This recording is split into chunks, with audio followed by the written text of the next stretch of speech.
Hanya lihat aja. Bagaimana pembelajaran kalian selama kelas 10 kemarin? Lancar? Sudah ada kendala? Ada. Sudah tahu nama ibu siapa? Tahu. Siapa? Ibu Eka. Ibu mengajar mata pelajaran apa? Matematika wajib. Matematika wajib. Kemarin siapa yang ngajar? Bu Esi. Iya. Jadi di sini ibu akan mengajar mata pelajaran matematika wajib. Nah, sebelum kita mulai belajar, ada beberapa hal yang akan kita lakukan. Salah satunya itu adalah kita membuat yang namanya keyakinan kelas.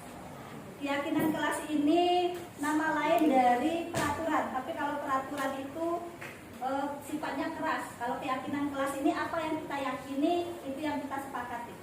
Jadi nanti keyakinan kelas ini kita buat bersama-sama dan akan kita pakai, kita gunakan selama pembelajaran kita 1 semester ini. Nanti di tengah perjalanan kalau kalian ngerasa bu kayaknya keyakinan kelas kita ini kurang tepat deh, mau diganti boleh.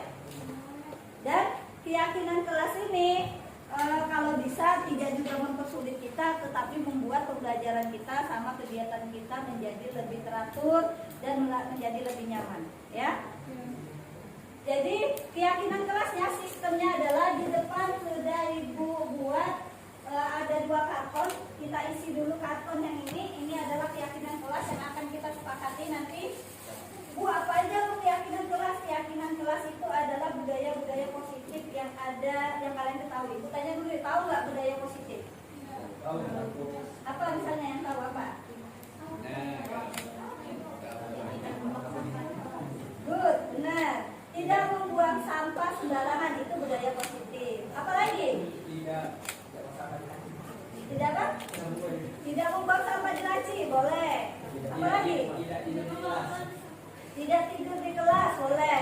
Tidak merusak Yakin kalau ada gurunya nggak mungkin tidur ya kan? Nah, budaya positif atau nilai keyakinan itu banyak. Keyakinan itu banyak. Salah satunya adalah menghormati. Terus berdoa sebelum dan sesudah belajar itu juga budaya. Budaya itu. Terus apa lagi? Misalnya ketika mau bertanya angkat tangan itu budaya, kebiasaan. Jadi yang namanya budaya positif itu adalah kebiasaan tetapi yang sifatnya positif. Kalau yang bu dia suka ngambil pena teman itu budaya juga. Ya budaya apa? Negatif. Nah itu jangan kalau budaya negatif. Jadi yang mau kita sepakati di sini adalah keyakinan kelas yang merupakan budaya positif selama pembelajaran matematika. Jadi di sini kalian mempunyai hak untuk memberikan saran. Di sini ibu sudah menyiapkan stick note. Setiap orang langsung saja pegang 2. Kita buat 2 dulu. Kalian tuliskan di stick note ini. Yang warna kuning ini kalian tulis tentang keyakinan kelas. Apa saran dari kalian? Buat satu aja. Bu, kalau sama misalnya nih yang di sana sama dengan yang di sebelah sini, ya nggak apa-apa. Dan kalian semuanya berhak berpendapat. Bagi yang sama nanti kita simpulkan jadi satu keyakinan ke kelas. Berarti banyak nih pengennya keyakinan kelasnya itu, ya. Boleh nih satu orang ambil ke depan skripnya. Diambil. Oh ya 2 ya. Nah, ibu lepas dulu.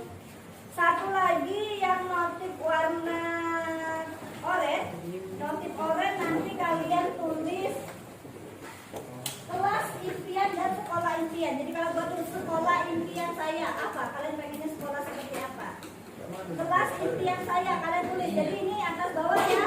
Kelas sekolah impian sama kelas impian. Kalau yang kuning ini cukup keyakinan kelas. Apa yang mau kalian sarankan untuk keyakinan kelas? Oke, sudah? Perhatikan. Sudah menerima stick note semua? Sudah. Coba diangkat ke atas stick note-nya. Ada berapa stick note-nya? 2. Coba angkat ke atas stick note-nya. Oke, dapat semua ya? Oke. Nah, sekarang yang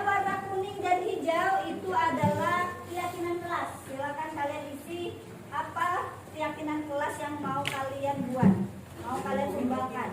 Dibuat nama panggilan kalian di setiap stikernya.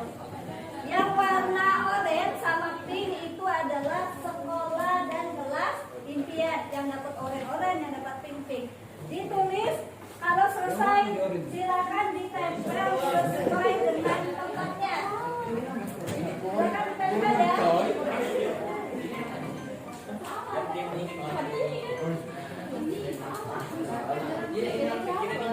Untuk matematika, ini keyakinan kelas untuk mapel matematika. Ketika kita belajar matematika, jadi kalian pengennya selama belajar matematika itu apa saja keyakinan yang harus kita sepakati bersama. Misalnya, ketika ada teman yang mau bertanya yang lain, menghargai boleh. Intinya budaya positif yang bisa kita terapkan selama pelajaran matematika. Silakan ditempel. Yang sudah selesai.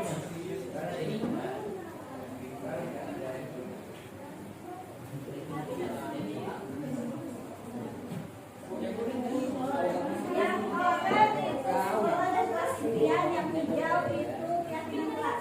Kalau teman-teman saya ditempel bareng-bareng selesai. Silakan ditempel dua-duanya boleh ditempel. Ya.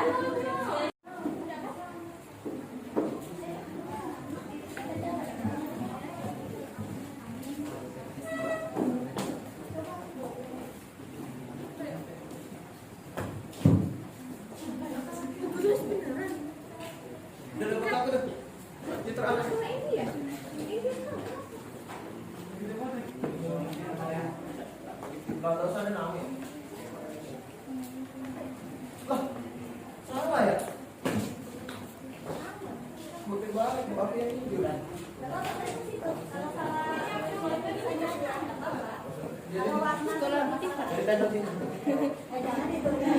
Serius? Aku jujur-jujuran. Boleh? Yang ada kamera. 1, 2, 3. Ada apa? Kalau kelas impian Kelas tahun masanya apa? Imajinasi.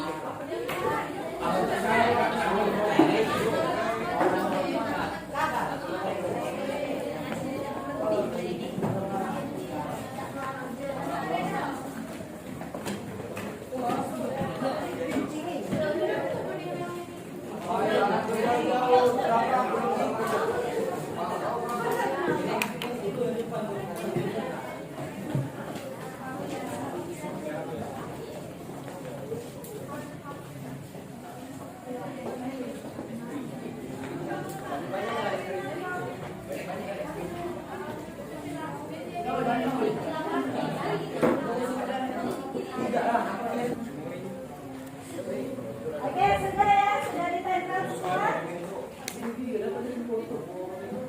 Ini sekaligus merupakan akan kita terapkan ketika pembelajaran matematika wajib. Jadi ketika kita sudah sepakat keyakinan kita, baru nanti ketika kalian melanggar diingat, oh iya kemarin kami sudah sepakat keyakinannya ini. Kalian harus tahu sendiri apa kira-kira solusi yang harus kalian lakukan ketika kalian sudah melanggar keyakinan kita. Ya, jadi di sini ibu tidak menerapkan yang namanya hukuman ataupun konsekuensi, tetapi ketika ada keyakinan, yang namanya keyakinan itu dilanggar, berarti ada ada akibatnya nanti. Ya, kita mulai ya, kita bahas ya. Tapi bener kan? Di sini sudah ada kurang lebih 35 ya. Ada yang masih tadi ya? 35 saran dari kalian. Ibu baca satu-satu. Tidak boleh ngebully. Aku dibully. Ngebully lanang. Diwajibkan tidak nyenyes seperti perempuan. Jauh. Apa ini? Aktivitas ya. Ini nggak ada namanya tapi. Elis ya, yuk Elis ini. Tidak boleh ngebully, setuju nggak? Kalau kita buat jadi keyakinan kita selama pelajaran matematika, berarti tidak boleh terjadi pembulian, boleh? Terus ya, tidak boleh membuli teman. Kenapa tidak Aku sangat-sangat setuju dan aku sangat-sangat suka. Ah, capek deh. Suka banget sih. Oke, lanjut kita baca lagi nih. Dari Vira mengerjakan tugas kelompok secara bersama-sama. Nah, ini banget. Ya, yang mana tugas kelompok ya tapi sama-sama. Ya. Oke, setuju mungkin di sini kalau tugas kelompok itu nanti sama-sama. Ketika mengerjakan tugas harus kerjasama dan kompak, ya. Oh, enak. Tambahin Bu. Kelompok tidak boleh milih-milih. Ya boleh. Tidak boleh milih-milih. Harus sederajat. Tidak boleh sirkel kelas.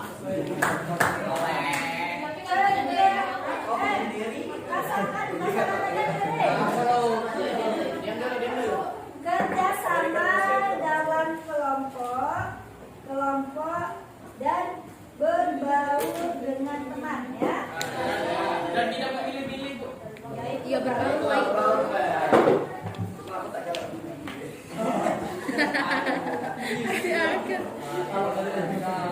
Kalau aku langsung keren sih.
Assalamualaikum warahmatullahi wabarakatuh. Perkenalkan, nama saya Rara Cahayazura dari kelas 11-1. Di sini saya ingin menyampaikan perasaan saya setelah membuat keyakinan kelas bersama Bu Eka. Perasaan saya yaitu sangat senang karena bisa berkolaborasi pendapat dengan teman-teman saya. Dan saya juga bisa mengetahui apa saja budaya-budaya positif yang ada. Bagaimana perasaan saya setelah bersama Ibu Eka membuat keyakinan kelas? Jawaban saya, kami merasa sangat senang dan semangat. Ternyata kami diberi kesempatan untuk memberikan pendapat tentang keinginan kami dan keyakinan kami dan bisa berkolaborasi dengan teman-teman kelas. Dan Ibu Eka juga sebagai penuntun dan mengarahkan kami jadi lebih baik, semangat, tidak sabar memulai pembelajaran semester pertama di kelas 11 ini. Perkenalkan, nama saya Rina Nidilani dari kelas 11-1. Di sini saya akan memberikan pendapat saya setelah saya mengikuti kegiatan keyakinan kelas bersama Bu Eka. Jadi menurut saya setelah mengikuti kegiatan keyakinan kelas bersama Bu Eka, saya merasa lega karena bisa menyampaikan pendapat saya kepada Ibu Eka dan didengarkan langsung oleh Ibu Eka. Terima kasih. Perkenalkan, saya Siti Aulia Feruisa dari kelas 11-1. Di sini saya ingin menyampaikan perasaan saya setelah membuat kesepakatan kelas bersama Bu Eka. Saya merasa sangat senang karena saya dapat menyampaikan pendapat saya dan juga pendapat saya dapat diterima oleh Bu Eka dan juga teman-teman saya.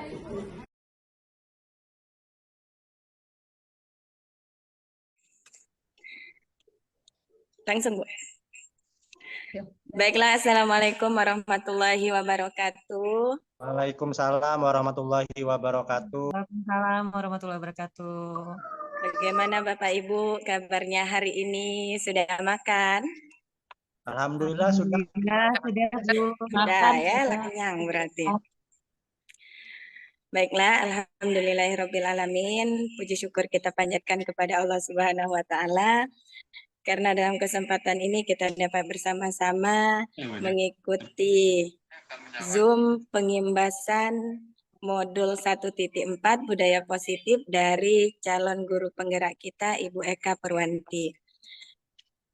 Yang terhormat Ibu Amelia Kurniati selaku Waka PMP di SMA Negeri Plus 2 Banyuasin 3, dan yang kami hormati Bapak Ibu guru hebat yang dalam kesempatan ini dapat bergabung.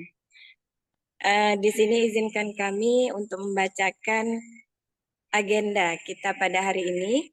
Yang pertama itu adalah pembukaan, yang kedua itu kata sambutan, yang pada kesempatan ini akan diwakilkan oleh Ibu Amelia Kurniati. Yang ketiga itu materi, yang keempat itu penutup. Baiklah, untuk membuka acara kita pada hari ini, marilah kita bersama-sama membuka dengan melafazkan lafaz basmalah. Bismillahirrahmanirrahim. Baiklah Bapak Ibu, sebelum kita memasuki acara yang kedua, ada baiknya kita foto bersama dulu. Jadi kepada Bapak Ibu harap untuk on cam, karena kita akan foto bersama. Kemudian 1, 2, 3. Nah, terima kasih Bapak Ibu hebat. Selanjutnya acara yang kedua itu kata sambutan yang dalam kesempatan ini akan disampaikan oleh Ibu Amelia Kurniati. Kepada Ibu, waktu dan tempat disilahkan. Baik, terima kasih Ibu Maya selaku moderator. Assalamualaikum warahmatullahi wabarakatuh. Waalaikumsalam Waalaikumsalam warahmatullahi wabarakatuh. Selamat siang rekan-rekan semua. Siang, Dalam keadaan sehat walafiat ya. Puji dan syukur kehadirat Allah Subhanahu wa taala karena pada siang hari ini kita dapat mengikuti kegiatan pengimbasan budaya positif yang akan disampaikan oleh Ibu Eka Purwanti selaku calon guru penggerak di sekolah kita. Dalam kesempatan ini, rekan-rekan sekalian, saya cukup bangga sekali dengan rekan-rekan sekalian karena begitu antusiasnya. Walaupun keadaan sudah siang, sudah melaksanakan pembelajaran di pagi hari, masih sangat antusias sekali untuk mengikuti Zoom meeting kita pada siang hari ini. Akhir kata, saya ucapkan, mari kita ikuti kegiatan ini dengan baik, kegiatan pengimbasan budaya positif di SMA Plus Negeri 2 Banyuasin 3 ini. Semoga apa yang disampaikan oleh Ibu Eka Purwanti akan menjadikan sekolah kita dapat menerapkan budaya positif dengan lebih baik, sehingga bisa mencetak serta didik yang tangguh, berkarakter, dan dengan menyokong ya masa depan mereka semua. Terima kasih rekan-rekan semua, mari kita ikuti kegiatan ini. Akhir kata saya ucapkan wabillahi taufiq wal hidayah. Wassalamualaikum warahmatullahi wabarakatuh. Waalaikumsalam warahmatullahi wabarakatuh. Terima kasih Ibu atas sambutannya. Langsung saja kita langsung mendengarkan materi dari Ibu guru hebat kita, calon guru penggerak Ibu Eka Purwanti. Kepada Ibu, waktu dan tempat disilahkan.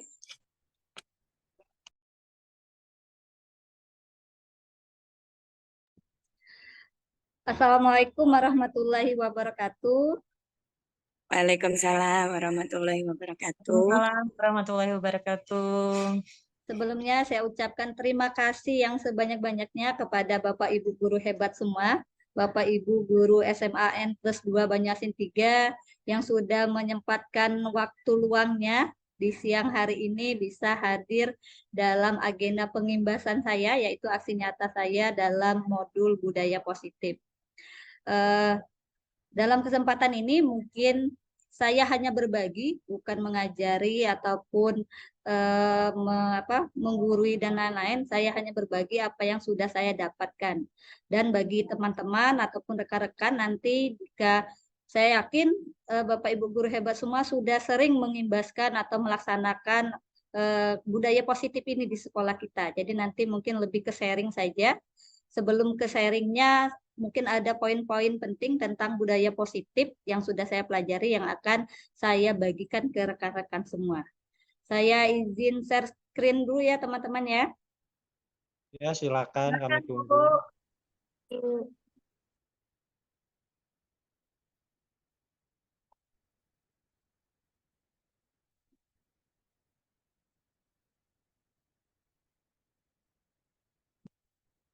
Oke, sudah terlihat Bu Eka? Sudah terlihat? Sudah Bu, sudah muncul. Nah, sebelum kita ke materi, biar tidak terlalu tegang, kayaknya siang-siang ini kita ice breaking terlebih dahulu. Saya mohon bantuannya kepada Bapak Ibrahim untuk memberikan ice breaking kepada kita semua. Pak Ibrahim sudah siap? Cek mix dulu, Pak Ibrahim. Ada standby?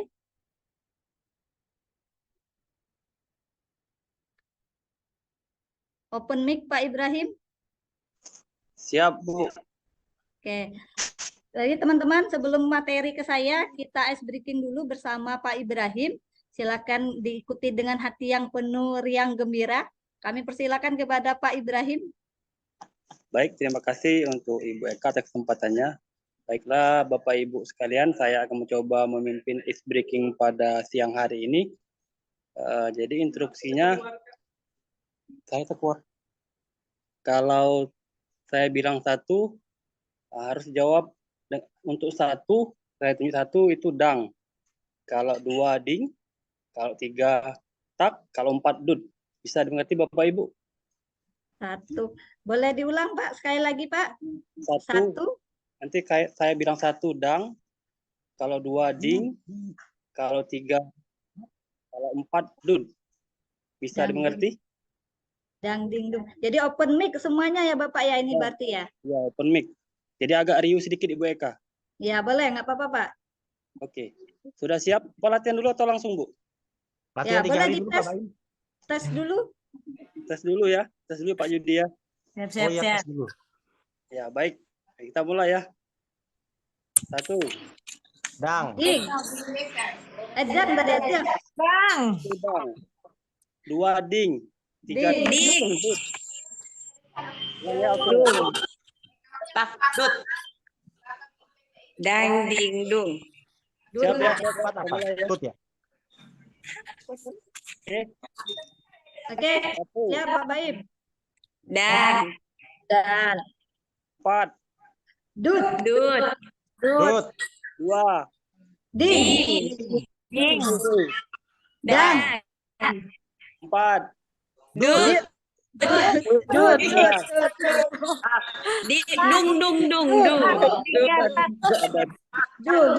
Cepat-cepat Pak Baim, cepat-cepat. Ya, oke. Sekarang cepat ya. Lihat gerakan tangan saya Bapak Ibu ya. Ya. Dut. Dang ding dut. Satu. Ding. Ding. Salah dang. Dan. Dut. Dut. Dut. Dut. Dang.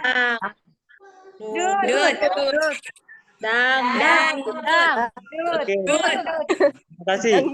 Saya Bapak Ibu ya, Ibu Eka. Jadi pada intinya kita itu bernyanyi. Ya, dengan khasnya Indonesia, dangdut. Sekian, terima kasih. Itu saja speakingnya. Oke, terima kasih tepuk tangan untuk Pak Ibrahim. Terima kasih banyak Pak Ibrahim atas breakingnya sudah mencairkan suasana kita pada siang hari ini. Mengingat waktu kita juga dan di sini mungkin tampak dari Bapak Ibu ada 58 slide yang akan saya bagikan kepada Bapak Ibu semua. Semoga 58 slide ini bisa tersampaikan dan ada yang bisa Bapak Ibu ambil dari yang saya sampaikan nanti. Siap, bisa Bu Eka. Baiklah Bapak Ibu guru hebat semuanya. Jadi di sini di modul 1.4 yang sudah saya pelajari ketika saya mengikuti pendidikan guru gerak, penggerak adalah tentang budaya positif. Budaya positif ini saya yakin kita semua sudah menerapkan semua di sekolah kita. Cuma mungkin tidak tahu, oh ternyata ini ada materi khususnya atau ada nama khususnya untuk apa yang biasa kita terapkan. Jadi di sini di budaya positif ini, ya sebelumnya saya yakin Bapak Ibu semua sudah tahu dengan saya, nama saya dan alamat saya. Saya lanjut. Jadi di sini nanti ada kompetensi lulusan, capaian umum, dan capaian khusus dari modul yang akan saya sampaikan. Kemudian ada pemahaman inti dari materinya. Kita melaksanakan eksplorasi konsep dan terakhir adalah refleksi nanti dari yang saya sampaikan. Jadi kompetensi lulusan modul 1.4 ini yaitu guru memahami pentingnya mengetahui kebutuhan belajar dan lingkungan yang memfasilitasi seluruh individu di sekolah agar dapat meningkatkan kompetensi secara aman dan nyaman. Kemudian guru juga mampu menggerakkan komunitas sekolah untuk bersama-sama mengembangkan dan mewujudkan visi sekolah yang berpihak pada murid dan berlandaskan nilai-nilai kebajikan universal. Terus capaian umumnya bisa memahami konsep pendidikan menurut Ki Hajar Dewantara dan dihubungkan dengan konsep budaya positif di lingkungan sekolah kita. Kemudian dapat melakukan evaluasi dan refleksi tentang praktik disiplin pendidikan secara umum dan secara khusus menggunakan profil pelajar Pancasila. Dan yang terakhir adalah memahami peran sebagai guru dalam mengembangkan budaya positif. Capaian khususnya kita, Bapak Ibu guru semuanya, setelah mempelajari ini bisa mendemonstrasikan pemahaman kita dengan melaksanakan aksi nyata, yaitu melaksanakan poin-poin yang ada di dalam materi ini nanti. Kita terapkan dalam kegiatan belajar mengajar ataupun di lingkungan sekolah kita. Terus menerapkan strategi disiplin positif, menyusun langkah-langkah strategi aksi nyatanya, kemudian bersikap reflektif dan kritis terhadap budaya di sekolah dan senantiasa mengembangkan sesuai kebutuhan sosial dan murid. Nah, sebelum kita melanjutkan ke materi, saya ada pertanyaan pematik ini. Yang pertama ini, apakah hukuman yang tidak menyenangkan dapat mendisiplinkan anak? Ada dari Bapak Ibu kira-kira yang ingin menjawab, boleh raise hand. Kira-kira hukuman yang tidak menyenangkan dapat nggak mendisiplinkan anak? Menurut saya tidak sih, Bu. Tidak bisa, Bu. Menurut Bapak Yudi tidak ya, Pak Yudi ya. Terus pertanyaan kedua, pemberian hukuman dengan hal positif dapat meningkatkan disiplin anak. Setuju atau tidak setuju? Nah, setuju nomor 2 saya. Setuju. Terus yang ketiga, membuat anak merasa bersalah dapat mengubah perilaku anak menjadi lebih baik. Kira-kira Bapak Ibu semuanya ini setuju atau tidak setuju? Nah, tidak setuju, Bu, nomor 3. Tidak setuju. Terus yang nomor 4, memberikan penghargaan dapat meningkatkan motivasi belajar anak. Setuju atau tidak setuju? Setuju. Setuju sekali, Bu. Jadi tadi saya simpulkan dari perwakilan dari kita yang menjawab. Jadi sebagian dari Bapak Ibu tadi menjawab nomor 1 itu tidak setuju, nomor 2 itu setuju, yang ketiga itu tidak setuju, dan yang terakhir setuju ya. Saya lanjut terlebih dahulu, kita masuk ke materinya.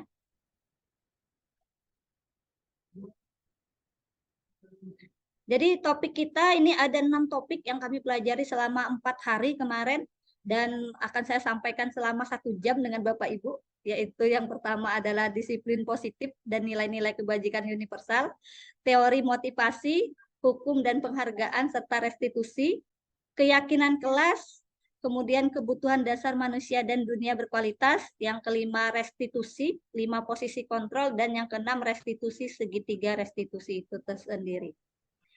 Saya masuk ke materi yang pertama, Bapak Ibu, disiplin positif dan nilai-nilai kebajikan universal. Nah, di sini bagi Bapak Ibu yang bersebelahan, tadi saya lihat kayaknya masih ada Bapak Ibu yang bersebelahan, ada Pak Baim sama Bu Miss Pipi, ada Bu Nadia sama Bu Lesi, Bu Dini dengan Pak Pebi ya, yang bersebelahan. Silakan coba dipraktekkan apa yang ada di layar saya ini dengan teman sebelahnya. Silakan siapa yang mau berperan sebagai orang A dan siapa yang mau berperan sebagai B. Di mana si A ini memiliki suatu benda yang sangat berharga. Nah, benda itu diletakkan di tangannya, digenggamnya dengan erat, dalam bentuk kepalan seperti ini. Kemudian yang si B, nah Pak Yudi, boleh diajarkan sebelahnya Pak Yudi mempraktekannya. Saya yakin ada Bu Ida di sebelahnya. Bu. Tidak di belakang, Bu. Di sebelah kosong. Iya, Bu.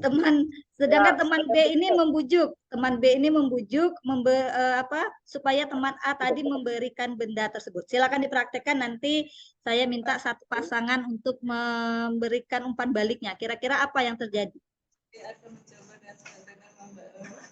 Tergantung rayuannya nih, Im. Kalau rayuannya duit segepok, kebuka tuh genggaman tuh, Im.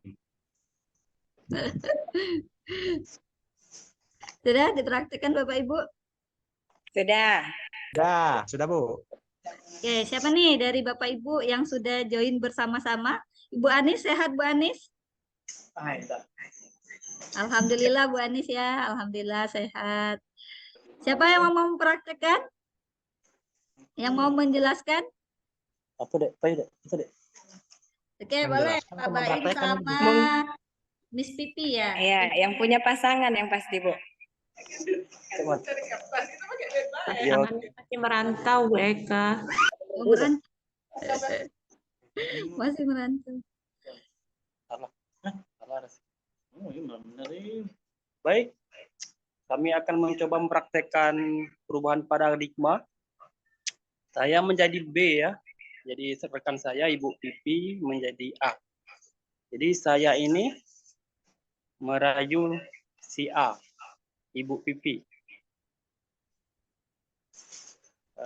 Ibu Pipi, Anda hari ini sangat cantik, murah senyum, dan agak kelihatan beda hari ini. Sepertinya malam minggu kita bisa jalan deh.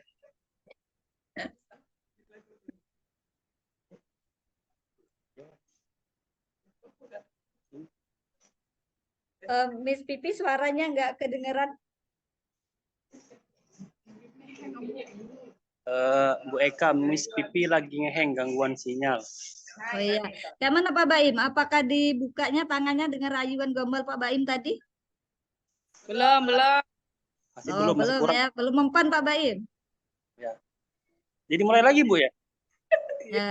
Ya. Jadi yang terjadi apa? Jadi Miss Pipi ini tidak memberikan atau tidak membuka kepalan tangannya ya, karena barang yang ada di tangan Miss Pipi itu sangat berharga sekali. Iya. Oke. Nah, ini adalah tentang perubahan paradigma. Di mana perubahan paradigma ini terkadang kita itu mempertahankan sesuatu itu berdasarkan keyakinan kita. Tinggal kita yakin atau tidak dengan apa yang mau kita pilih. Kalau misalnya kita merasa, oh kayaknya bagus nih tawarannya, saya yakinlah ini menguntungkan, berarti nanti Miss Pipinya akan membuka kepalan tangannya. Tapi kalau keyakinan atau paradigma yang dipahami oleh Miss Pipi, tidak menarik, apa yang ditawarkan itu tidak menarik dan tidak ada efek juga untuk saya akan tetap mempertahankan apa yang berharga dari saya. Itu tentang filosofi genggaman tangan atau kegiatan kepalan tangan dari perubahan paradigma. Saya lanjut ya Bapak Ibu ya. Jadi di sini perubahan paradigma teori kontrol atau ilustri kontrol itu ada beberapa ilusi yang mendorongnya. Yang pertama itu adalah guru itu kadang berilusi bahwa bisa mengontrol murid. Jadi kita itu kadang merasa bahwa kita bisa loh mengontrol murid. Terus yang kedua bahwa kritik dan membuat orang merasa bersalah dapat menguatkan karakter. Jadi kita kadang berilusi bahwa oh kalau kita membuat anak ini merasa bersalah, membuat anak ini tahu salahnya, maka dia bakal menjadi orang misalnya bertanggung jawab atau jujur. Itu ilusi yang kadang terjadi di dunia pendidikan. Kemudian ilusi yang ketiga yaitu kita berpikir bahwa semua penguatan positif itu efektif dan bermanfaat. Jadi kita kadang mengasih wejangan-wejangan hal-hal yang positif, kita berpikir pasti bermanfaat nih buat mereka. Kayak kita kan kadang setiap pagi itu ada yang namanya apel, kita memberikan hal-hal positif karena kita mikirnya pasti bermanfaat untuk mereka. Terus ilusi yang keempat itu orang dewasa memiliki hak untuk memaksa. Jadi kita kadang juga berpikir, oh kita ini guru, kita ini lebih dewasa, lebih tahu untuk yang terbaik untuk mereka, kita ada hak untuk memaksa. Nah, itu. Ini adalah perubahan paradigma menurut teori kontrol ya. Nah, ternyata perubahan paradigma menurut berdasarkan stimulus respon dan teori kontrol Ada dua, menurut stimulus respon, kita mencoba mengubah orang agar berpandangan sama dengan kita. Biar orang itu mandang, oh ini baik loh, maka dia harus berpandangan baik.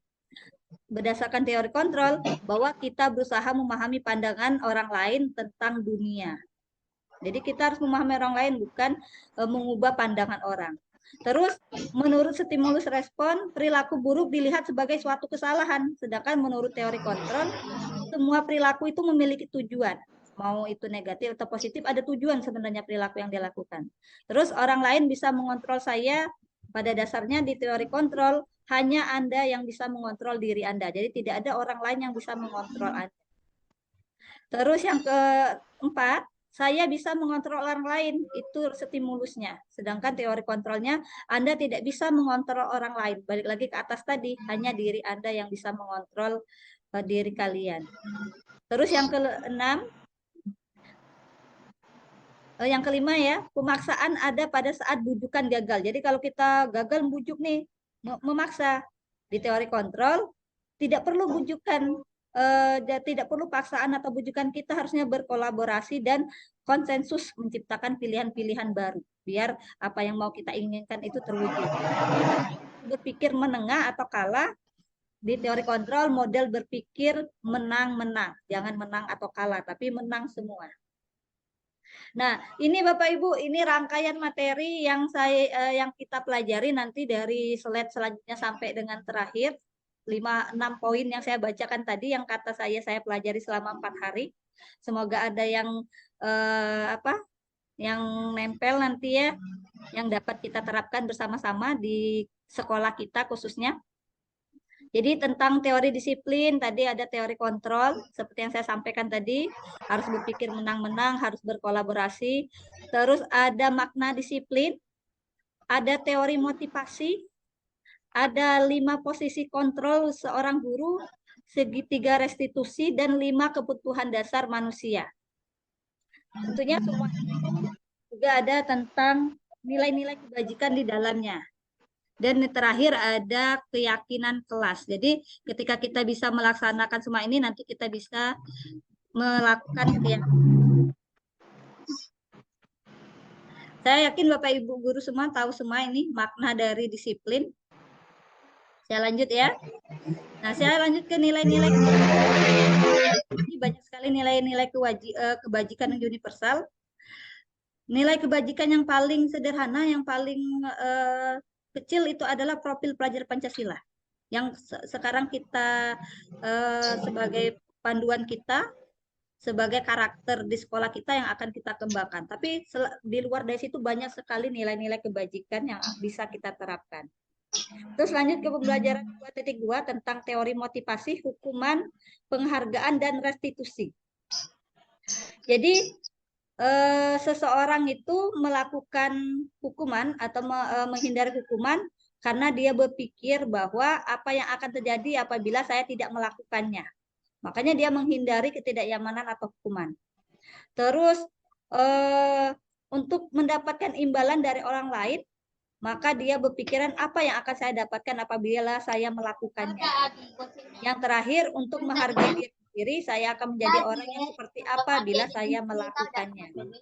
Ini teori motivasi perilaku manusia. Nah, menurut Ki Hajar Dewantara, merdeka itu artinya terlepas dari perilaku. Dan palanya dulu dimakan. Tahu ini yang mana. Dia makan.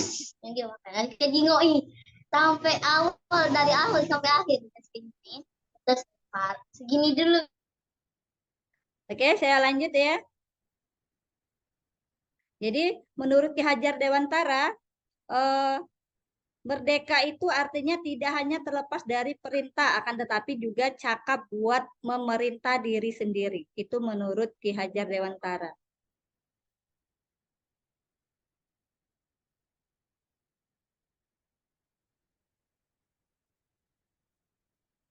Nah, di sini ada perbedaan hukuman dan konsekuensi.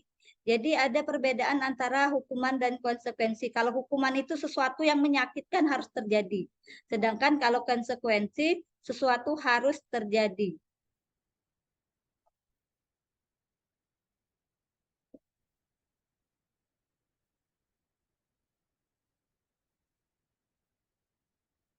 Kemudian membuat anak sakit atau fisik maupun hati untuk jangka waktu lama. Sedangkan kalau konsekuensi itu membuat anak merasa tidak nyaman dan jangka waktu pendek. Kemudian anak membenci kedisiplinan. Sedangkan kalau konsekuensi anak menghargai disiplin. Kalau hukuman merupakan paksaan, kalau konsekuensi itu stimulus tanggapan. Hukuman mendorong anak menyakiti diri sendiri, sedangkan kalau konsekuensi mendorong anak agar mudah menyesuaikan diri.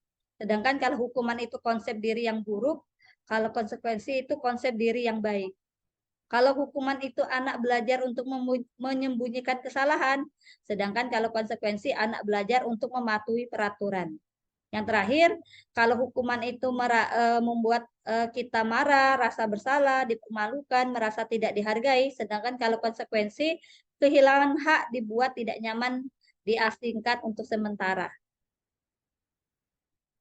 Nah, untuk memahami hukuman dan konsekuensi, saya ingin mengajak Bapak Ibu, silakan dibuka room chat-nya. Sudah dibuka room chat-nya Bapak Ibu? Sudah dibuka. Nah, di sana ada beberapa kejadian atau tindakan yang dilakukan guru. Di sini kita disuruh menentukan apakah itu merupakan hukuman atau konsekuensi. Jadi Bapak Ibu silakan ketikkan, ini pertanyaan yang pertama, diketik di sana 1. Apa menurut Bapak Ibu 1 ini? Apakah hukuman atau konsekuensi? Silakan kirim dalam bentuk enter. Silakan dijawab dulu Bapak Ibu untuk yang pertama. Mencatat 100 kali di dalam buku dengan kalimat saya tidak akan terlambat lagi karena terlambat ke sekolah. Menurut Bapak Ibu itu konsekuensi atau hukuman? Diketik ya 1 titik hukuman atau 1 titik konsekuensi. Oke, Ibu Maya sudah menjawab konsekuensi, Pak Yudi hukuman, yang lain? Ibu Anis hukuman. Nomor 1 ini ya, masih poin nomor 1, mencatat 100 kali di dalam buku dengan kalimat saya tidak akan terlambat lagi karena terlambat ke sekolah. Pak Ibrahim hukuman, Ibu Yesi hukuman. Ibu Lesi hukuman, Ibu Amel konsekuensi.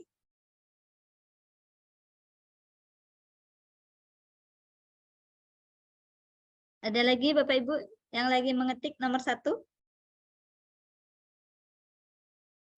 Ibu Nadia konsekuensi, Ibu Hartika hukuman. Oke, itu Pak Ardi hukuman.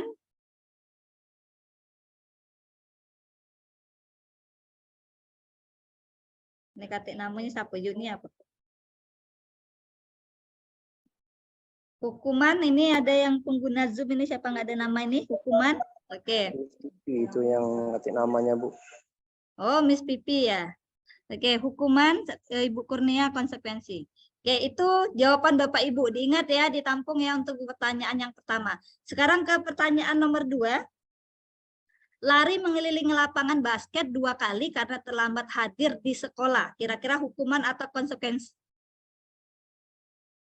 Pak Yudi hukuman, Pak Ibrahim hukuman. Ibu Hartika hukuman, Ibu Amel, Bu Anis hukuman, Bu Lesi hukuman, Miss Pipi hukuman. Oke. Kita lanjut ke pertanyaan nomor 3. Murid diminta untuk push up 15 kali karena tidak menggunakan masker ke sekolah. Hukuman atau konsekuensi?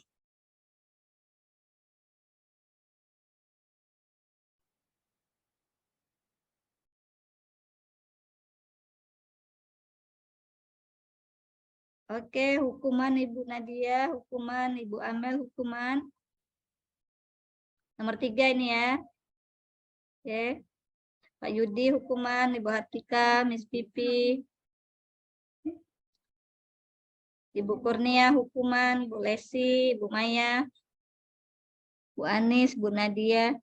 Lanjut yang nomor 4. Menggantikan kertas tugas teman yang telah dicoret-coret, konsekuensi atau hukuman? Pak Ibrahim, mau cepat respon Pak Ibrahim ini. Konsekuensi Miss Pipi, Pak Yudi, Bu Maya, Bu Kurnia, Bu Amel, Bu Hartika, Bu Lesi. Oke, konsekuensi ya di sini ya menjawabnya rata-ratanya ya. Ibu Dadia konsekuensi. Lanjut yang nomor 5. Membersihkan tumpahan air di meja tulis karena tersenggol pada saat belajar. Oke, konsekuensi Miss Pipi, Bu Kurnia, Pak Ibrahim, Bu Anis, Bu Lesi. Konsekuensi ya. Rata-rata menjawab. Yang keenam, murid disuruh untuk mengenakan sepatu seharian karena tidak mengenakan sepatu hitam. Oh, ini mungkin teksnya kurang ya. Murid disuruh untuk tidak menggunakan sepatu seharian di sekolah karena tidak menggunakan sepatu hitam. Yang keenam. Bu Amel hukuman, Mimika konsekuensi, Bu Hartika konsekuensi, Bu Maya hukuman, Bu Lesi hukuman, Bu Anis konsekuensi, Bu Kurnia hukuman. Oke, lanjut ke nomor 7 yang terakhir. Lari mengelilingi lapangan basket 2 kali karena terlambat 10 menit untuk pelajaran PJOK. Ini pelajaran Pak Baim nih, Pak Ibrahim nih. Konsekuensi. Lari mengelilingi lapangan basket 2 kali karena terlambat. Oke, Miss Pipi konsekuensi, Bu Lesi konsekuensi, Bu Kurnia, Bu Anis konsekuensi juga. Oke, sudah. Tepuk tangan untuk kita semua. Di sana ada reaksi. Boleh Bapak Ibu bisa bertepuk tangan di sana menggunakan reaksi tepuk tangan ya Bapak Ibu. Jadi tadi Bapak Ibu sudah memberikan jawaban, saya yakin masih ingat. Berikut adalah jawaban dari apa yang sudah tadi. Nomor 1 itu hukuman. Jadi mencatat 100 kali itu bukan konsekuensi, itu adalah hukuman. Karena dia terlambat, dikasihlah hukuman menulis 100 kali kalimat. Yang kedua, mengelilingi lapangan basket juga itu bukan konsekuensi, tapi hukuman yang kita berikan ke anak. Yang ketiga juga hukuman, meminta anak push up itu merupakan hukuman. Yang keempat itu baru konsekuensi. Jadi menggantikan kertas tugas teman yang telah dicoret itu konsekuensi, karena dia sudah mencoret berarti harus mengganti. Membersihkan tumpahan air di meja itu juga konsekuensi karena dia sudah menyenggol air tersebut. Terus yang murid disuruh untuk mengenakan sepatu seharian di sekolah karena tidak mengenakan sepatu hitam itu juga hukuman.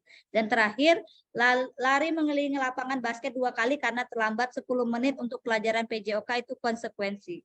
Karena bedanya kalau tadi push up itu dia melanggar sesuatu dikasih push up. Kalau ini bisa saja yang dilakukan ini adalah keyakinan kelas mereka atau kesepakatan mereka di pelajaran PJOK. Nah, ini hukuman, konsekuensi, dan restitusi. Jadi saya bacakan sekilas saja ya Bapak Ibu karena banyak di sini. Jadi kalau hukuman itu sesuatu yang menyakitkan harus terjadi. Sedangkan konsekuensi itu sesuatu yang harus terjadi. Karena kalau kita bersalah berarti ada konsekuensinya. Atau kalau kita melakukan sesuatu pasti ada konsekuensinya. Kalau restitusi merupakan pilihan.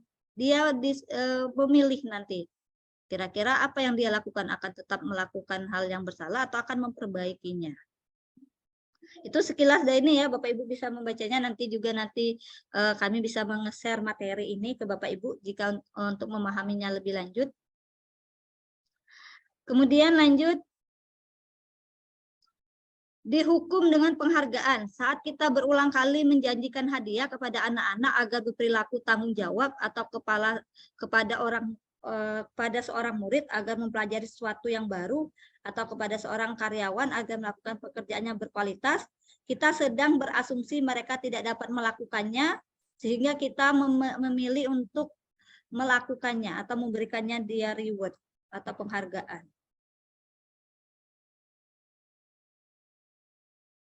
Nah, dihukum dengan penghargaan ini memiliki pengaruh jangka pendek dan jangka panjangnya. Jangka pendeknya mungkin dia merasa senang nih ketika dia dapat berhasil, dia dapat penghargaan. Tapi jangka panjangnya ini nanti membuat mentalnya jadi tidak baik. Dia ingin sesuatu itu tapi dihargain dulu, diberi dulu hadiah. Terus penghargaan itu juga bisa menghukum, penghargaan itu juga mengurangi ketepatan, penghargaan itu juga tidak efektif, dan penghargaan juga merusak hubungan. Nih, penghargaan menurunkan kualitas. Jadi kadang seorang itu ada yang dengan ingin memperoleh penghargaan, dia menghalalkan segala cara. Itu yang menyebabkan kualitasnya jadi tidak bagus. Mungkin dia berprestasi, tapi kualitas dirinya berkurang. Terus penghargaan ini mematikan kreativitas. Jadi dia tidak bisa berkreatif lebih tinggi lagi karena mengharapkan penghargaan tadi. Dan terakhir, penghargaan mengurangi motivasi intrinsik. Dan yang selanjutnya ini restitusi, seperti yang tadi. Tadi ada yang namanya hukuman, penghargaan, dan restitusi. Restitusi ini adalah proses menciptakan kondisi bagi murid untuk memperbaiki kesalahan mereka, sehingga mereka bisa kembali pada kelompok mereka dengan karakter yang lebih kuat. Restitusi juga merupakan proses kolaboratif yang mengajarkan murid untuk mencari solusi untuk masalah mereka dan membantu murid berpikir tentang orang seperti apa yang mereka ingin menjadi tujuan mulia. Nah, ini restitusi. Sebelumnya Bapak Ibu, mohon Ibu Maya, jika nanti kita hari ini sampai dengan pukul 15:10 ya, jadi nanti mohon diingatkan kalau sudah 15 menit mendekati waktunya ya. Baik, Bu. Oke, saya lanjut ya Bapak Ibu. Jadi itu restitusi, kita menciptakan kondisi bagi murid untuk memperbaiki kesalahan. Saya lanjut saja ini ya, karena nanti ada lagi ciri restitusi. Nah, ini poin penting yang ketiga, keyakinan kelas. Keyakinan kelas ini kemarin saya sudah mencoba melakukan Bapak Ibu.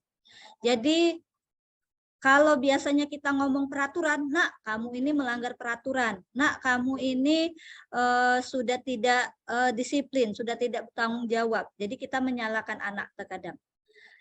Lebih baik sesuatu itu dibuat dalam bentuk keyakinan kelas, bukan peraturan kelas. Apa itu keyakinan kelas? Mengapa tidak peraturan saja, kenapa harus keyakinan? Itu menjadi pertanyaan kita. Jadi sini, mengapa kita memilih peraturan harus menggunakan helm bila mengendarai kendaraan roda 2? Jadi kita memilih peraturan ini nih. Terus mengapa kita memilih peraturan 3M? Menggunakan masker, mencuci tangan, dan menjaga jarak 1,5 meter. Terus mengapa kita memilih peraturan harus datang tepat waktu pada saat mengikuti pelatihan? Pada dasarnya, ketiga hal ini selalu kita langgar. Banyak sekali yang menggunakan roda 2 itu tidak menggunakan helm. Banyak sekali dari kita ketika zaman corona kemarin yang sudah mau berakhir tidak menggunakan masker, tidak mencuci tangan, dan tidak menjaga jarak. Dan banyak sekali juga dari kita ketika pelatihan terlambat. Jadi itu merupakan peraturan semua itu. Nah, untuk mendukung motivasi intrinsik kembali ke nilai-nilai atau keyakinan-keyakinan lebih menggerakkan seseorang dibandingkan mengikuti serangkaian peraturan-peraturan. Contoh sederhananya, kita melaksanakan sholat karena kita yakin, oh saya ini adalah muslim. Sholat itu adalah kewajiban saya. Itu karena kita yakin, bukan karena peraturan.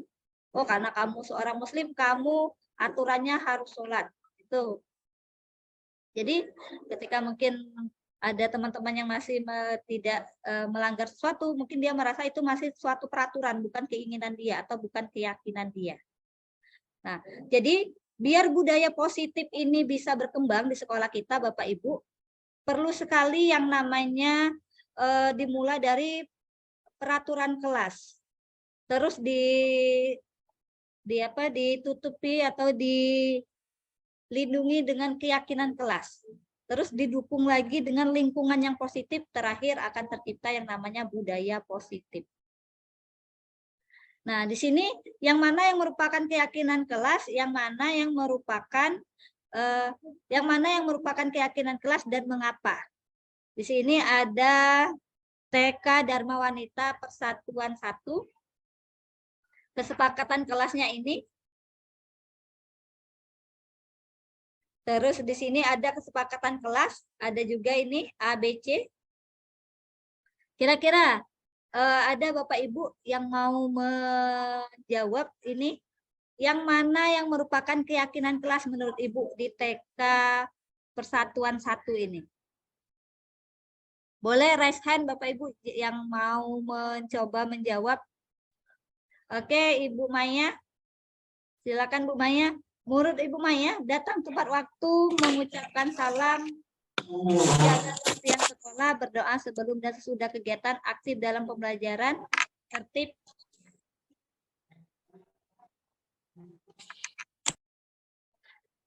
Yang mana yang merupakan keyakinan kelas dan mengapa?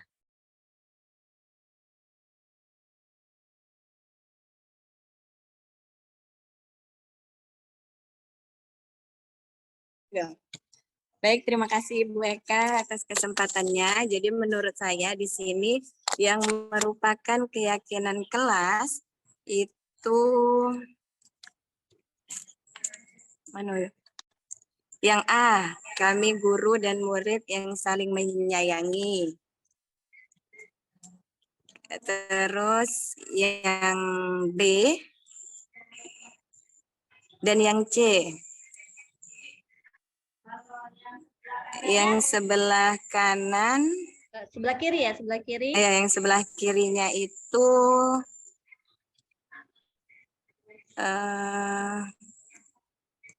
datang tepat waktu itu bukan, mengucapkan salam sama datang tepat waktu itu satu kesatuan ya Bu. Keyakinan kelasnya itu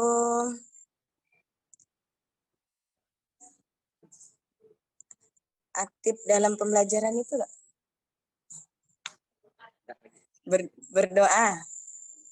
Kalau menurut saya sebelah kiri itu merupakan kesepakatan kelas. Sebelah kiri ini sebenarnya ada bagian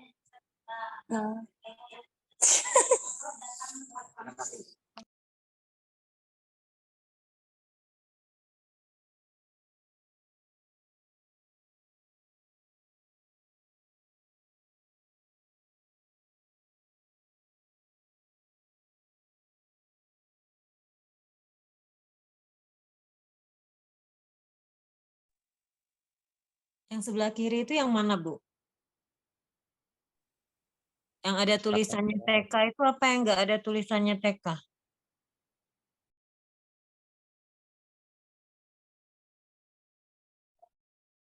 Mohon maaf Bu Amel.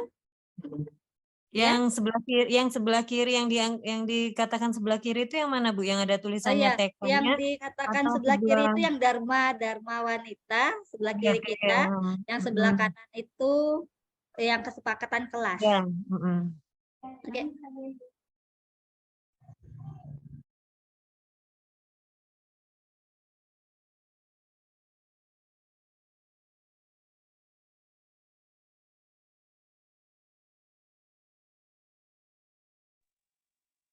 Nggak ada suaranya ya? Bagaimana Bu Amel, apakah ingin berpendapat? Ya, saya berpendapat, pendapat saya sama Bu, seperti Bu Maya tadi. Jadi yang sebelah kiri kesepakatan kelas, yang kalau sebelah kanan A, B, C itu kayaknya bukan kesepakatan kelas, tapi lebih ke apa ya, janji ya barangkali gitu. Janji ya Bu ya. Oke, terima kasih Bu Amel, terima kasih Bu Maya sudah memberikan pendapatnya. Seperti yang disampaikan di definisinya tadi ya, yang namanya keyakinan itu kita yakini bersama-sama, kita sepakati bersama anak-anak.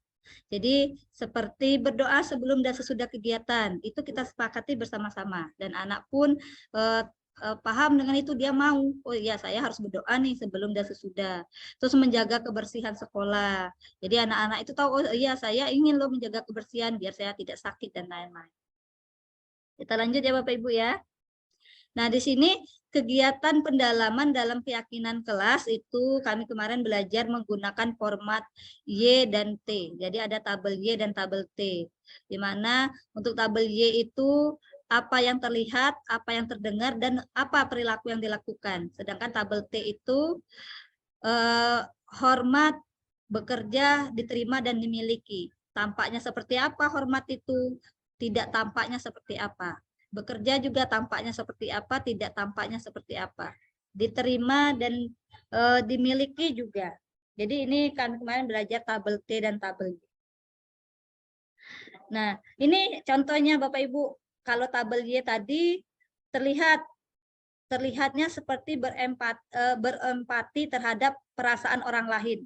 Terdengarnya, yuk saya bantu, kita bisa selesaikan ini bersama. Perilakunya tersenyum ramah, memberikan salam hormat. Nah, itu. Sedangkan kalau tabel T-nya tampaknya datang tepat waktu, tapi tidak tampaknya sering hadir terlambat. Terus tampaknya menyapa teman dan guru setiap hari, tidak tampaknya adalah tak acuh kepada teman dan guru. Bekerjanya juga tampaknya tekun bekerja dan menyimak guru, tidak tampaknya tidak mendengarkan guru dan acuh tak acuh. Hal ini terkadang terjadi di pembelajaran kita atau di kelas kita. Nah, jadi keyakinan kelas ini adalah nilai-nilai kebajikan atau prinsip universal yang disepakati bersama secara universal, lepas dari latar belakang suku, negara, bahasa, maupun agama. Menurut Gosen tahun 1998, keyakinan akan lebih memotivasi seorang dari dalam intrinsik. Seorang lebih bersemangat untuk menjalankan keyakinan daripada hanya sekedar mengikuti serangkaian peraturan. Jadi Bapak Ibu, kemarin saya sudah mencoba melaksanakan keyakinan kelas ini karena juga merupakan tugas saya di aksi nyata. Jadi boleh nih, saya yakin Bapak Ibu di sini guru yang mengajar di kelas juga, biar pelajaran kita lancar, sebelum masuk Ibu terapkan, biar apa yang saya sampaikan hari ini berimbas ke sekolah kita juga. Jadi misalnya Ibu Kurnia nanti ketika mengajar, sebelum memulai pelajaran, sebelum menyampaikan materinya apa yang mau dipelajari semester itu, buat dulu keyakinan kelas. Keyakinan kelas itu tidak harus banyak, 3 saja cukup. Yang penting mereka yakin dan akan dilaksanakannya terus selama 1 semester pembelajaran. Seperti ini, berdoa sebelum dan sesudah. Mau ada kita tidak ada, dia harusnya berdoa itu ketika pembelajaran. Terus apalagi membuang sampah pada tempatnya. Kalau dia meyakini itu berarti dia akan membuang sampah ketika dia terlihat sampah. Jadi nanti ketika mulai masuk mengajar di minggu depan boleh dipraktikkan Bapak Ibu membuat keyakinan kelas dulu dengan anak-anak. Khusus untuk mata pelajaran Bapak Ibu minimal. Jadi nanti ada keyakinan yang kalian sepakati bareng. Jadi kalau mereka melakukan pelanggaran, mereka akan sadar sendiri dan memberikan solusinya. Itu adalah feedback dari nanti restitusi. Nah, jadi peraturan itu selalu membalikan buku ke tempatnya, sedangkan kalau keyakinan itu tanggung jawab. Peraturan itu dilarang mengganggu orang lain, sedangkan kalau keyakinan itu menghormati, menghargai, menyayangi. Jadi kalau kata Ibu dilarang mengganggu orang lain, di keyakinan itu kita yakin harus menghormati orang lain. Hadir di sekolah 15 menit sebelum pembelajaran dimulai, atau kalau di pelajaran Bapak Ibu, kalau Bapak Ibu pengen ngasih anak itu waktu, kamu boleh telat minimal 10 menit. Kayak gitu ya, itu kan peraturan. Tapi di keyakinan kelas, berkomitmen. Kalian berkomitmen untuk hadir di pembelajaran Ibu berapa menit nih minimal ininya. Itu komitmen mereka. Dilarang melakukan kekerasan. Berarti untuk keyakinan kelasnya, mereka harus mengutamakan keselamatan dan menghormati orang lain juga. Dilarang menggunakan narkoba, keyakinannya adalah untuk kesehatan kalau di keyakinan kelas. Berganti atau menunggu giliran itu menghormati juga sama bersabar di keyakinannya. Jadi ini nih, kalau Bapak Ibu nanti mau memberikan option kepada anak-anak untuk membuat keyakinan kelas, ini poin-poinnya. Tanggung jawab, menghormati, berkomitmen, kesehatan, bersabar, dan keselamatan serta keamanan. Nah, ini yang saya lakukan kemarin, ini bentuk-bentuk aksi nyatanya. Kalau Bapak Ibu pengen menggunakan karton, boleh nih dibuat seperti yang saya lakukan kemarin. Atau paling sederhananya cukup dibuat di papan tulis saja. Bapak Ibu buat judul keyakinan kelas. Silakan mereka maju ke depan, memberikan pendapat mereka. Apa keyakinan kelas yang mereka yakini sendiri. Karena itu ide dari mereka. Bukan Bapak Ibu yang menetapkan, tapi mereka yang menyumbangkan dan mau bahwa itu keyakinan mereka. Nah, jadi seperti ini. Terakhir, baru kita sepakati kalau sudah banyak, biasanya yang disaran-sarankan anak-anak ini, Bapak Ibu, seperti saya kemarin, mirip-mirip. Kayak misalnya katanya, Bu, tidak boleh membuli teman. Bu, kalau ada yang presentasi dihargai. Bu, tidak boleh memilih-milih teman.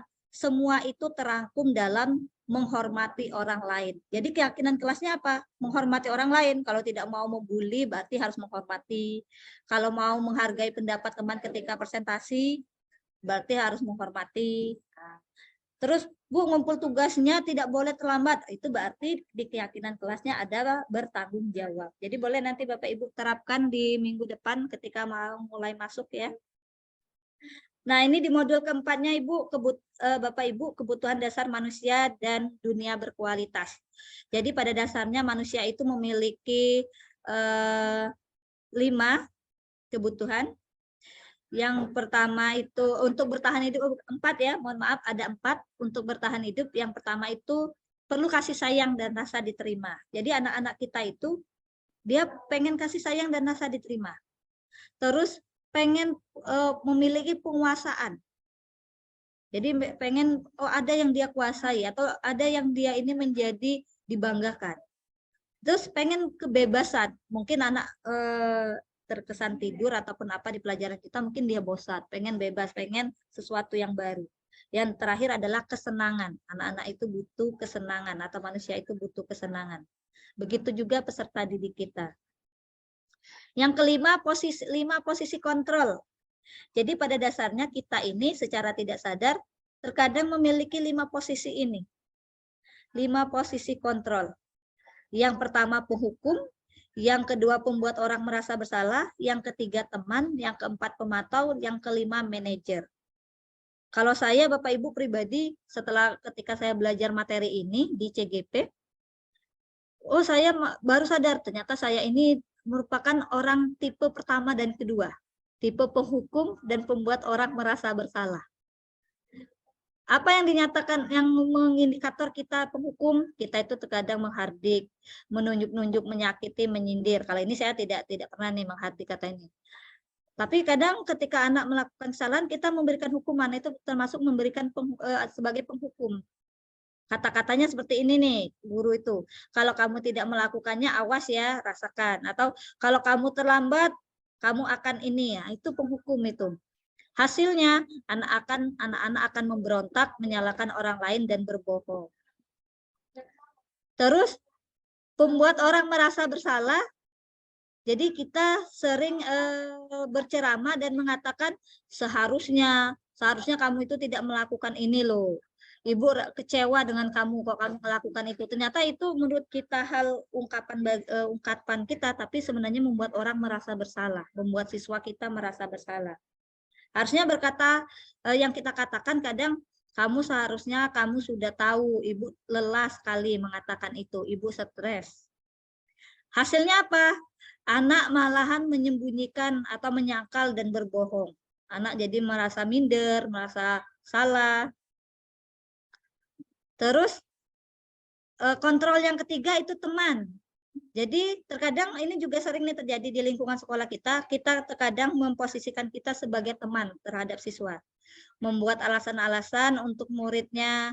Ayolah lakukan demi ibu. Masa kamu tidak mau? Ingat tidak ibu pernah ingat tidak ibu pernah bantu. Nah, kadang kita mengeluarkan bahasa-bahasa yang kesannya kita itu teman dekat mereka atau sahabat mereka. Hasilnya apa? Ketergantungan. Mungkin sekali dua kali kita bisa menjadi sahabat mereka, bisa mendengarkan keluh kesah mereka, bisa membantu mereka. Tapi takutnya ketika di posisi Bapak Ibu tidak bisa selalu ada untuk mereka atau di posisi mereka. Maka anak ini nanti akan ketergantungan. Dan kecenderungan dia akan membanding-bandingkan nih dengan guru yang lain. Saya lebih sukalah dengan ibu itu, kayak gini, kan? Jadi dia ketergantungan dengan kita dan tidak menyukai dengan guru yang lain. Pemantau, kalau memantau itu ini adalah penghitung dan mengukur.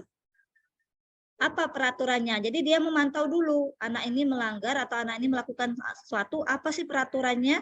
Kenapa dia dikatakan melanggar? Di sini hasilnya anak ini akan menyesuaikan diri bila diawasi. Karena dia merasa diawasi, merasa dipantau, maka anak akan menyesuaikan diri. Ini mohon maaf tidak saya bacakan sampai akhir ya Bapak Ibu. Bapak Ibu bisa membaca sendiri di slide saya. Manajer nih, kalau manajer mengajukan pertanyaan-pertanyaan. Jadi kita bertanya dulu, apa penyebab, apa yang melatar belakangi anak itu melakukan itu.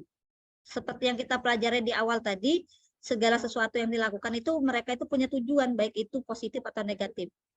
Kata-kata yang sering kita keluarkan, apa yang kita yakini. Nah, inilah perlu keyakinan kelas tadi. Jadi kita tuh tanya dulu apa yang kita yakini. Kalau misalnya dia berantem di kelas, tanya apa yang kita yakini. Menghormati teman. Nah, kenapa sekarang berantem? Dia akan teringat sendiri. Oh iya, kemarin saya sudah membuat keyakinan bahwa saya ini harus menghormati teman. Kok saya berantem dengan mereka? Oke, apa yang bisa kau kerjakan untuk memperbaiki masalah ini? Nah, terus di sini hasilnya adalah menguatkan pribadi. Jadi kita bisa menguatkan karakter anak.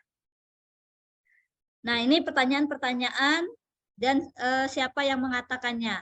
Saya kecewa sekali dengan kamu. Itu biasanya orang pembuat merasa bersalah. Kamu tidak pernah benar melakukannya. Ini penghukum. Ayo lakukan demi ibu, itu teman. Apa kamu mau mendengarkan stiker bintang, mendapatkan stiker bintang, itu pemantau. Bagaimana kamu bisa menyelesaikan masalah ini, itu manajer. Kamu selalu yang paling terakhir, itu penghukum. Jadi silakan open mic, Bapak Ibu. Coba saya tanya, dari ke-6 ini, kira-kira Bapak Ibu pengen jadi yang mana?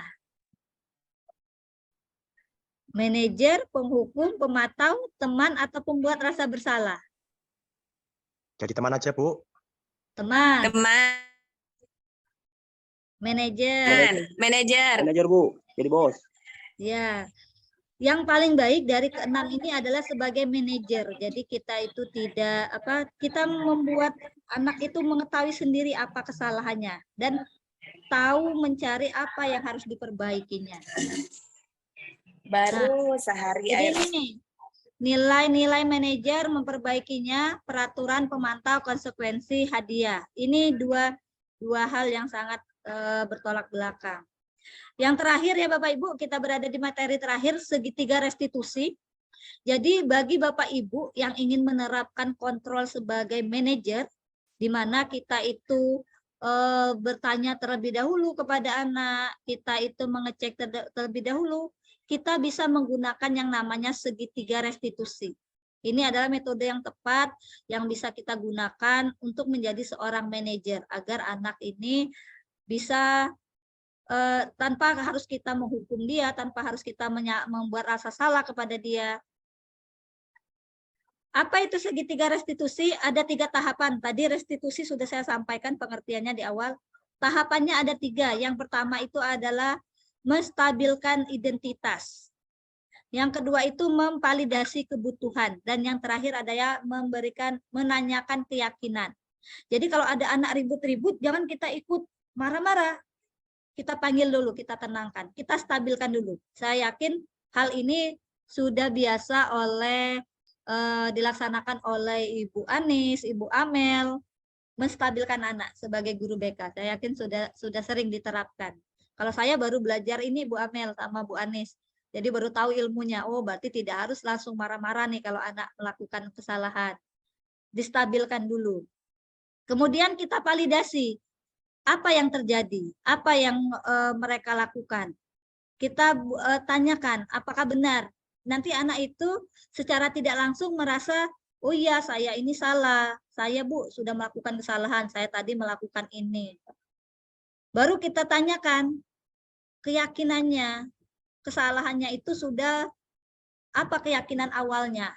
Dia baru tersadar, oh iya keyakinan saya itu adalah tidak melanggar aturan atau mentaati peraturan, tapi saya tadi berantem. Solusinya apa? Mungkin dia akan menyebutkan, saya akan minta maaf Bu, atau saya akan bertanggung jawab kalau misalnya ada temannya yang terluka atau dan lain-lain. Jadi ini adalah tahapan-tahapan atau proses-proses yang bisa kita lakukan untuk melaksanakan manajer menggunakan segitiga restitusi, yaitu tadi menstabilkan identitas anak. Ini pertanyaan-pertanyaan yang bisa kita ajukan, memvalidasi kebutuhan, kemudian yang terakhir adalah menanyakan keyakinan. Jadi kayak ini opsi-opsi pertanyaannya Bapak Ibu. Nanti akan saya share kalau Bapak Ibu ingin mempelajarinya lebih lanjut. Terus Nah, ini refleksi dari kegiatan kita. Jadi sebelum kita menutup kegiatan kita hari ini, tidak terasa ternyata sudah sampai ke slide 58, Bapak Ibu. Refleksi sedikit dari apa yang kita dapatkan tadi. Boleh dari Bapak Ibu yang 3 orang untuk menyampaikan refleksi dari apa yang diikuti dari kegiatan kita hari ini. Boleh siapa mau resen atau saya tunjuk ini? Ibu Amel ya, angkat tangan ya. Sama Bu Maya. Ini resen? Oh, yang sebelumnya ya. Boleh diturunkan kalau sudah Bu Maya. Ada yang ingin menyampaikan refleksi, Bapak Ibu? Ini menjawab 4 pertanyaan Bu Eka ya? Ya. Hal apa yang mengubah paradigma Bapak Ibu? Atau apa yang Bapak Ibu dapatkan dari ke-6 materi tadi yang mungkin merubah mindset? Kalau saya pribadi, Pak Yudi, ketika saya mengikuti pelatihan ini, itu refleksi saya. Oh, ternyata setelah mengikuti CGP itu yang merubah paradigma saya adalah tentang hukuman, terus tentang konsekuensi. Baik Bu Eka, saya akan berusaha menjawab refleksi Bu ya. Oke, silakan Pak Yudi. Oke, ada 4 pertanyaan. Pertanyaan pertama, hal baru apa yang mengubah paradigma saya yang saya dapatkan? Dari apa yang telah Ibu Eka paparkan sebanyak 57 slide, paradigma yang dapat saya dapatkan adalah tentang aturan dan keyakinan. Selama ini guru atau mungkin saya pribadi hanya mengetahui aturan. Ketika kita berbicara aturan di kelas, berarti ada sanksi yang harus diberikan. Tetapi ini rupanya mengubah bahwa aturan itu tidak selalu memberikan yang terbaik bagi anak. Tetapi kita harus mengubah dengan keyakinan, sehingga anak secara sukarela akan melakukan apa yang sudah diyakinkan tadi di awal gitu Bu Eka. Kemudian yang kedua, perasaan apa yang muncul selama mengikuti sesi ini, khususnya mengenai makna disiplin dan motivasi intrinsik. Perasaannya sangat senang sekali Bu Eka, karena saya mendapatkan ilmu yang baru, paradigma baru dari saya yang tidak tahu menjadi tahu Bu. Kemudian yang ketiga, peran Among seperti apakah yang saya telah lakukan selama mengikuti modul ini. Peran Among. Peran Among ini yang tadi Pak, sebagai apa, penghukum, kontrol, teman, manajer, pemantau. Oh, kalau saya sih pinginnya jadi teman daripada manajer Bu. Kalau mungkin kawan-kawan lain pingin manajer, saya mending teman aja Bu. Karena kalau manajer itu kan memiliki tanggung jawab yang lebih, sedangkan teman itu kan selalu memberikan motivasi, dorongan, dan nasihat. Kemudian yang keempat, saya akan menjadi Among yang seperti apakah setelah mengikuti modul ini menjadi teman aja Bu. Kalau di manajer itu mungkin Pak Baim ya. Nah, kalau saya mending jadi teman aja lah Bu. Jadi bawahnya Pak Baim nggak apa-apa dah. Oke, terima kasih Pak Yudi atas refleksinya. Ada lagi yang ingin menyampaikan refleksinya? Sesungguhnya Bapak ya. Sesungguhnya Bapak Ibu. Ya, lanjut Bu Eka. Saya ini masih tahap belajar karena di CGP ini juga baru seperempat materi. Mungkin di sini juga ada Bu Amel dan Pak Ardi yang sudah memahami lebih banyak dari materi ini. Jadi harapan saya doakan Bapak Ibu semua bisa lulus CGP dan bisa mempelajari materinya jauh lebih baik lagi dari kalau saya ini hanya sedikit berbaginya. Amin. Oke, silakan Bu Amel. Bu Amel mau menyampaikan refleksi tadi.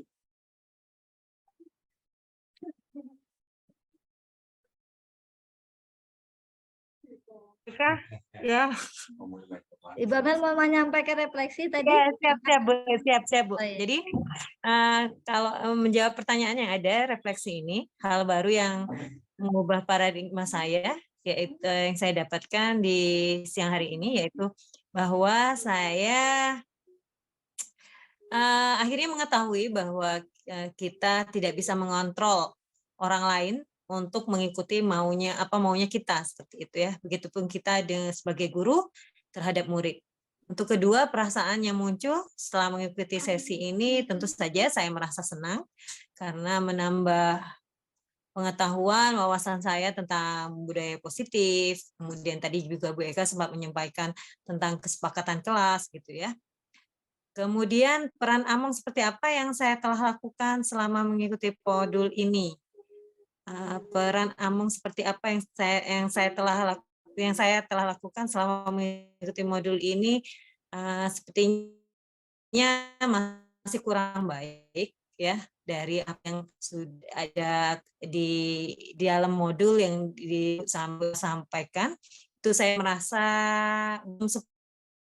belum sebaik disampaikan gitu ya, mungkin belum memenuhi sebagai budaya positif seperti itu. Kemudian saya akan menjadi Among seperti apa setelah mengikuti modul ini. Mungkin saya, kalau Pak Yudi tadi lebih memilih sebagai teman, kalau saya memilih sebagai manajer aja, Bu. Kenapa kalau saya memilih sebagai manajer? Saya berkeyakinan ketika kita memilih sebagai manajer, saat kita tidak ada, anak itu nanti tidak selalu bergantung pada kita. Gitu ya. Jadi dia bisa mandiri sendiri, sudah terbiasa memiliki habit yang baik tentang budaya positif gitu. Jadi lebih baik menurut saya lebih baik kita memposisikan diri sebagai manajer ketimbang kita sebagai teman. Demikian Ibu. Oke, terima kasih Bu Amel atas refleksinya. Baik, Bapak Ibu guru hebat, demikianlah materi tentang budaya positif yang dapat saya bagikan kepada Bapak Ibu guru hebat semuanya. Semoga sedikit banyak ada yang bermanfaat, bisa digunakan. Saya ucapkan terima kasih banyak sekali lagi.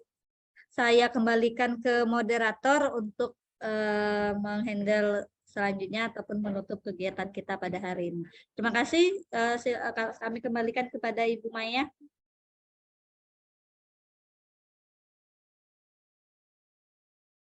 Baik, terima kasih Bu Eka. Sebelumnya Bapak kita tepuk tangan dulu kita hari ini. Sudah. Baiklah. Terima kasih Ibu Eka atas materinya, yang pastinya materi hari ini benar-benar materi yang sangat bermanfaat dan membuka wawasan baru untuk kami yang belum berpengalaman di dunia calon guru penggerak ini. Baiklah Bapak Ibu, sebelum saya menutup kegiatan pada hari ini, izinkan saya untuk menyimpulkan sedikit dari apa yang disampaikan oleh calon guru penggerak kita, yaitu Ibu Eka Purwanti. Jadi dari pemaparan beliau tadi tentang budaya positif, sebenarnya ada 3 komponen dasar bagaimana terbentuknya budaya positif tersebut. Yang pertama tadi kita sama-sama menyimak, itu ada peraturan kelas, kedua ada keyakinan kelas, yang ketiga ada kesepakatan kelas. Jadi bagaimana ketiga komponen ini kita kemas sedemikian rupa sehingga peserta didik yang kita ajar maupun yang kita perwaliannya itu dapat terkontrol. Kayak itu. Karena setelah kita melakukan kesepakatan kelas, otomatis peserta didik itu akan bisa membedakan kira-kira kalau saya melanggar dari kesepakatan kelas ini, apa hukumannya, apa konsekuensinya, seperti itu. Sebenarnya di sekolah kita ini mengenai budaya positif sudah diterapkan, tapi mungkin baru mengenal istilahnya saja. Jadi kayak itu. Ya, jadi budaya positif itu dapat diterapkan dan semoga Bapak Ibu semua dapat menerapkan di perwalian-perwaliannya maupun di kelas yang Bapak Ibu ajar. Ingat Bapak Ibu, karena budaya positif itu merupakan suatu kebiasaan yang terus kita bina sehingga mereka dapat tercipta menjadi budaya. Demikianlah yang dapat saya simpulkan. Terima kasih untuk kesempatannya hari ini. Dan kita langsung memasuki acara yang terakhir yaitu penutup. Marilah kita bersama-sama menutup acara ini dengan melapaskan lapas hamdalah. Alhamdulillahirobbilalamin. Amin. Bapak Ibu, mohon maaf atas segala kesalahannya. Kami akhiri. Wassalamualaikum warahmatullahi wabarakatuh. Waalaikumsalam warahmatullahi wabarakatuh. Terima kasih Bapak Ibu. Ya, stop record dulu ya. Assalamualaikum warahmatullahi wabarakatuh. Perkenalkan saya Yudi Haryanto, guru di SMA Negeri Plus 2 Banyuwangi 3 yang mengampu mata pelajaran sosiologi. Di sini saya akan menyampaikan refleksi berkaitan dengan materi budaya positif yang disampaikan oleh Ibu Eka Purwanti selaku CGP Angkatan ke-8. Dari yang dipaparkan oleh Ibu Eka Purwanti pada kemarin, adapun budaya positif yang dapat saya ambil adalah adanya perbedaan antara aturan dengan keyakinan, di mana kita harus mengajarkan kepada anak untuk bisa lebih menghargai yang namanya aturan, sehingga anak dapat melaksanakan dengan sukarela dan keikhlasan tanpa adanya paksaan. Dan juga kita sebagai guru harus bisa membuat kesepakatan kelas untuk membuat kenyamanan di kelas pada saat anak dalam kegiatan belajar mengajar. Demikian yang dapat saya sampaikan kegiatan refleksi dari apa yang telah disampaikan oleh Ibu Eka Purwanti. Saya akhiri. Billahi taufiq hidayah. Wassalamualaikum warahmatullahi wabarakatuh. Assalamualaikum warahmatullahi wabarakatuh. Perkenalkan, saya Maya Febrika Yuliani, guru mata pelajaran fisika di SMA Negeri Plus 2 Banyuasin 3. Jadi setelah mengikuti kegiatan pengimbasan yang dilakukan oleh Bu Eka Purwanti, CGP Angkatan 8, banyak sekali pembelajaran yang menarik dan ilmu-ilmu baru yang didapatkan, salah satunya mengenai budaya positif. Yang mana budaya positif itu terdiri dari 3 komponen. Yang pertama peraturan kelas, yang kedua keyakinan kelas, dan yang ketiga kesepakatan kelas. Serta kami sebagai peserta lebih memahami lagi tentang perbedaan yang pasti antara hukuman dan konsekuensi, sehingga dalam pengaplikasian ke peserta didik tidak mengalami kekeliruan ataupun kesalahan. Dalam pengimbasan kali ini kami benar-benar mendapatkan pembelajaran yang menarik dan yang terbaik. Terima kasih calon guru penggerak.